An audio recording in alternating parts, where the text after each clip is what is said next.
গাড়ি থামাও, গাড়ি থামাও। কি হলো, শুনতে পাচ্ছ না? গাড়ি থামাও।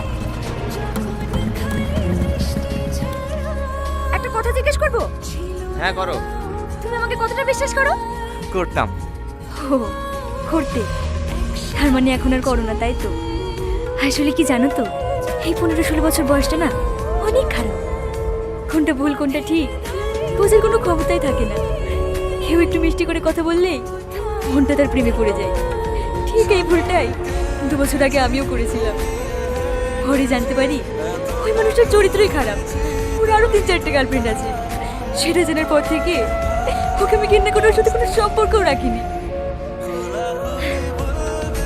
এইসব কথা তোমাকে বলছি কেন? তুমি কোনো চিন্তা করো না, আমি বাড়ি গিয়ে বিয়েটা ভেঙে দেবো। তোমাকে কোনো দোষ নিতে হবে না। তুমি যাও, আমি টোটো ধরে বাড়ি চলে যাবো। টোটোই করে বাড়ি গেলে তোমার স্বামী দুর্নাম হবে না? শাশুড়ি মা বলবে জামাই এসে মেয়েকে নিয়ে গেল, মেয়ে টোটোই করে আসছে কেন? তখন আমি কি জবাব দেবো? উঠে বসো। এত কিছু জানার পরেও তুমি ওকে বিয়ে করবে? ধুর পাগলি, মন থেকে তো বউ হিসেবে সেই দিনে মেনে নিয়েছি, যেদিন তোমায় প্রথম দেখেছি। এখন শুধু লোক দেখানো বিয়েটা বাকি। কিন্তু কি কিন্তু? মানুষের মুখ মিথ্যা বলতে পারে, কিন্তু চোখ কখনো মিথ্যা বলে না। উঠে বসো।